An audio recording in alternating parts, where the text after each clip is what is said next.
जय माता दी। माँ दुर्गा, तेरी सदा ही जय हो। नवरात्रों में पहन लेना अपने गले में इस पेड़ की जड़ को, भाग्य आपका सातवें आसमान पर होगा। जहां भी जाओगे दौलत पीछे पीछे आएगी।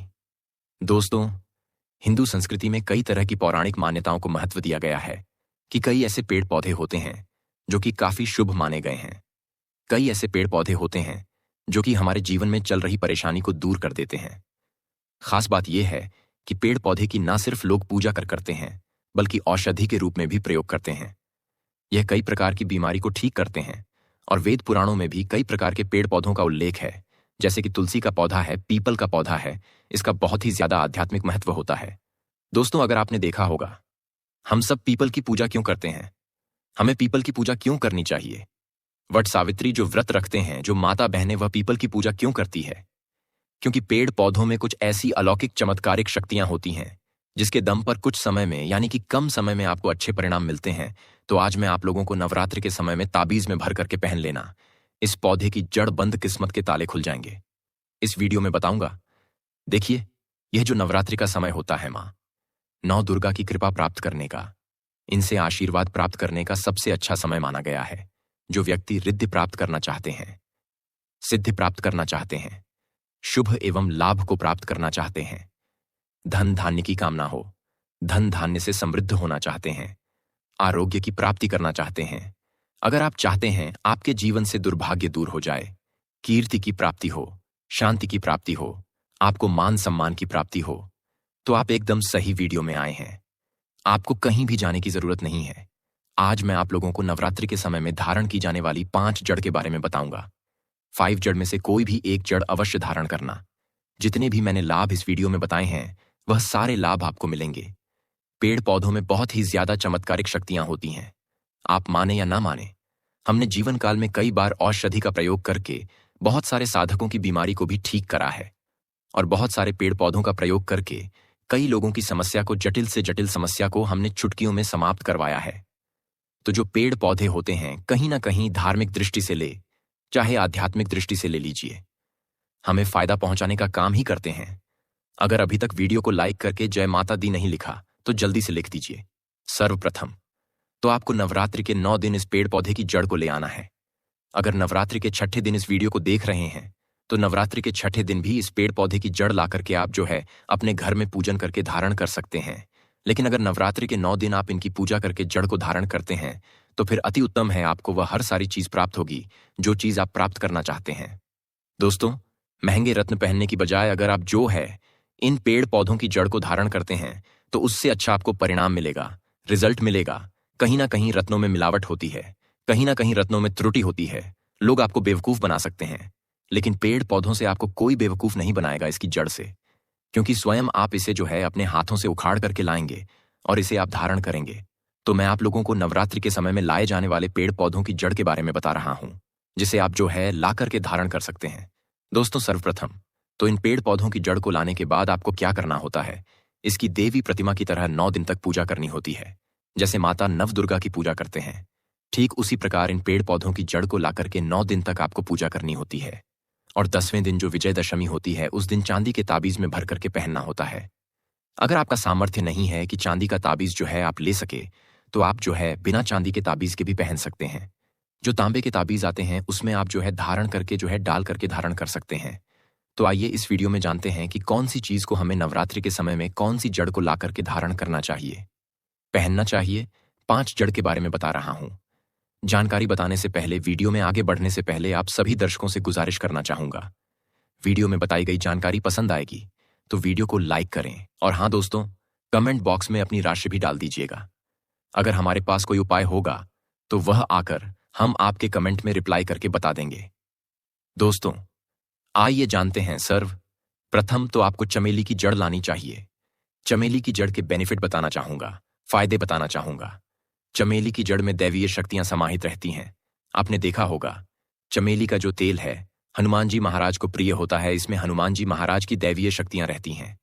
जो लोग माता लक्ष्मी की कृपा प्राप्त करना चाहते हैं, लक्ष्मी सिद्धि प्राप्त करना चाहते हैं, जो लोग सिद्धि प्राप्त करना चाहते हैं, मंत्रों को सिद्ध करना चाहते हैं, जो व्यक्ति आरोग्य रहना चाहते हैं, ऐसे व्यक्ति चमेली की जो जड़ होती है, इसे अवश्य लाना चाहिए। चमेली की जो जड़ है, इसे नवरात्रि के पहले ले आना या फिर नवरात्रि के टाइम में भी ला सकते हैं और इसकी 9 दिन आपको पूजा करनी है। 9 दिन नहीं कर पाते हैं तो कम से कम 1 दिन पूजा कर सकते हैं। इसकी पूजा करने के बाद इसे चांदी के ताबीज में धारण करना होता है। आपको दशहरे के दिन इसे चांदी के ताबीज में धारण करना होता है, तो इससे दैवीय शक्ति की प्राप्ति होती है, अलौकिक शक्ति की प्राप्ति होती है, हनुमान जी महाराज की कृपा बरसती है, आप हमेशा निरोग रहते हैं। दूसरे क्रम में आता है लट जीरा नाम का पौधा। हमारी वीडियो में देख लीजिए। इस प्रकार का होता है लट जीरा पौधा। कई जगह इसे चिड़चिड़ा के नाम से जानते हैं। कई लोग इसे अपामार्ग बोलते हैं। अब इसे अपामार्ग क्यों बोलते हैं? क्योंकि इसके जो बीज होते हैं उल्टी तरफ होते हैं, यह सीधे नहीं रहते। आप में से अधिकतर जितने भी लोग हैं बीज देखे होंगे फल के वह सीधे तरफ होते हैं, लेकिन यह उलटे होते हैं, इसलिए इसे अपामार्ग कहते हैं। अर्थात यह दुनिया से उल्टा चलता है। अपामार्ग का संत महात्मा लोग सबसे ज्यादा प्रयोग करते हैं। दोस्तों, अपामार्ग जो होता है इसके बीज की खीर बना करके खाने से 30 दिनों तक बिल्कुल ही पेशाब पानी, यहां तक कि जो शौच क्रिया होती है वह बंद हो जाती है। तो साधना करने वाले जो संत महात्मा रहते हैं, हिमालय में अधिकतर हमने देखा है, ऐसे लोग अपामार्ग के बीज की खीर बना करके खाते हैं, लंबे समय फिर साधना करते हैं। इन्हें खाने के बाद भूख है, प्यास है या फिर एक प्रकार की शौच क्रिया नहीं सताती। तो इसे कब पहनना चाहिए, कैसे धारण करना चाहिए? तो नवरात्रि के समय में 10वीं तिथि में आपको इसे धारण करना होता है। इसके धारण करने के बाद यह शत्रु का नाश करता है। और एक खास बात, जो लोग जैसे वशीकरण प्राप्त करना चाहते हैं कि सभी लोग उन्हें देख करके सम्मोहित हो जाएं, उनके चेहरे से नजर ना हटाएं, उन्हीं की बात माने, तो ऐसे व्यक्ति जो है अपामार्ग की जड़ जरूर धारण करें। इसकी जड़ धारण करने के बाद अध्यात्म उन्नति होती है, बंद किस्मत के ताले खुलते हैं। दोस्तों, आप जहां भी जाइए लोग आपको देख करके आकर्षित होंगे, आपके वशीभूत हो जाएंगे। तो यह अवश्य धारण करें।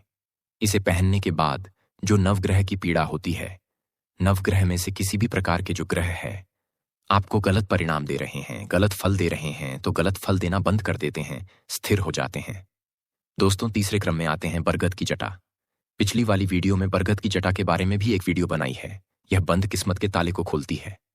बरगद की जो जटा है अध्यात्म दृष्टि से बहुत ही पवित्र है और हमारे हिंदू धर्म में बरगद को देव वृक्ष माना जाता है। देव वृक्ष क्यों कहा जाता है? क्योंकि वट सावित्री के दिन आपने जरूर देखा होगा, इनकी पूजा होती है। जो बरगद है ये देव वृक्ष कहे गए हैं। इनमें समस्त देवी देवताओं की शक्ति समाहित होती है, बसी हुई होती है। जो बरगद वृक्ष है इसमें पितृ का भी वास होता है। बरगद का वृक्ष भगवान शंकर का स्वरूप कहा गया है। तो अगर बंद किस्मत के ताले खोलना चाहते हैं, अपनी अध्यात्म उन्नति करना चाहते हो, तो नवरात्रि में 9 दिन पूजा करने के बाद बरगद की जटा अवश्य धारण करना। बरगद की जटा धारण करने के बाद आपको 20 से 25 चमत्कारिक फायदे मिलते हैं, जो कि मैं वीडियो में आप लोगों को पिछले वाले वीडियो में बता चुका हूं। वो वीडियो जाकर के आप देख सकते हैं। दोस्तों, चौथे नंबर पर आते हैं सफेद मदार की जड़। अब सफेद मदार की जड़ क्यों धारण करनी चाहिए? जो मदार है सफेद कलर की, यह भगवान गणेश जी का स्वरूप कही गई है और मैं हर दिन वीडियो में बोलता हूं और आज भी बता रहा हूं। जो 115 वर्ष पुरानी सफेद मदार की जड़ होती है, यह भगवान गणेश की सूंड की आकृति ले लेती है। आपने कई मंदिरों में देखा होगा, मदार के गणेश जी बनाए जाते हैं।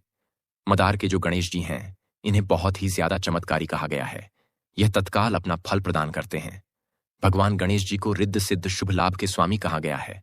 तो अगर आप रिद्ध सिद्ध शुभ लाभ, धन, वैभव प्राप्त करना चाहते हैं तो मदार की जड़ नवरात्रि में ले आना। इसकी 2 से 5 दिन 9 दिन तक पूजा कर देना। इसके बाद 10वीं तिथि को धारण कर सकते हैं, पहन सकते हैं। इसमें आपको बहुत ही ज्यादा लाभ मिलेगा। जो मदार है यह भगवान गणेश जी का स्वरूप कहा गया है और मदार धारण करने के बाद नवग्रह की जो पीड़ा होती है समाप्त हो जाती है। खासकर जो बुध ग्रह आपको गलत परिणाम दे रहे हैं तो गलत परिणाम देना बंद कर देते हैं। दोस्तों, अंतिम में आते हैं अपराजिता। अपराजिता क्यों धारण करना चाहिए? जो अपराजिता है इसके पुष्प माता लक्ष्मी को अत्यंत प्रिय है। अपराजिता के पुष्प माता लक्ष्मी को बहुत ही ज्यादा प्रिय है और अधिकतर लक्ष्मी पूजा में अगर आप माता लक्ष्मी को प्रसन्न करना चाहते हैं, चाहकर भी माता लक्ष्मी आपके द्वार पर नहीं आ रही है, परेशान हो चुके हैं, जिसके कारण आपकी जो दैनिक स्थिति है खराब हो चुकी है, तो अपराजिता नाम का जो पौधा है इसकी जड़ धारण करें। इसे चांदी के ताबीज में धारण करने के बाद फिर लक्ष्मी की कृपा प्राप्त होनी शुरू हो जाती है। बंद किस्मत के ताले खुल जाते हैं। नौकरी चाहिए, नौकरी की प्राप्ति हो जाएगी। यानी कि बंद किस्मत के ताले को खोलने का काम करता है। आपकी अध्यात्म उन्नति करते हैं। मानो या ना मानो, धर्म अपनी जगह है। जड़ी बूटी की शक्तियां अपनी जगह, आप माने या ना माने, वह अपनी जगह है जो लोग मानते हैं। देखिए, टोने टोटके की दुनिया में विश्वास होना जरूरी है। जो लोग मानते हैं उनके लिए भगवान है, जो लोग नहीं मानते तो पत्थर समझते हैं। यानी कि भगवान आपके सामने भी खड़े हो तो भी पत्थर तुल्य है। अगर आप भगवान को मानते हैं तो पत्थर भी आपके लिए भगवान जैसा पूजनीय हो जाता है। लोग तो भगवान श्री कृष्ण और भगवान राम को भी आज झुठला देते हैं। सब एक देव मनुष्य बोलते हैं। तो आस्था के ऊपर यह सब, जितने भी मैं आप लोगों को तांत्रिक वस्तु बताया हूं, पेड़ पौधों की जानकारी बताया हूं, यह आस्था के ऊपर निर्भर करता है। आस्था है तभी यह आपको अच्छे परिणाम देंगे। आस्था नहीं है तो यह आपको कुछ भी परिणाम नहीं देंगे। तो अपने भाग्य परिवर्तन करने के लिए, अपनी किस्मत में परिवर्तन होते हुए देखने के लिए, अपनी आध्यात्म उन्नति करने के लिए यह जड़ अवश्य धारण करें। सदा आपको सुरक्षा यह प्रदान करेगी। यह जड़ मित्र की भांति मदद करती है, आपका हमेशा साथ देती है। तो यह थी छोटी सी जानकारी। दोस्तों, अगर आप माता रानी को अपने घर पर बुलाना चाहते हैं तो कमेंट बॉक्स में लिखें, माता रानी आपका स्वागत है हमारे घर में। धन्यवाद दोस्तों। जय माता दी।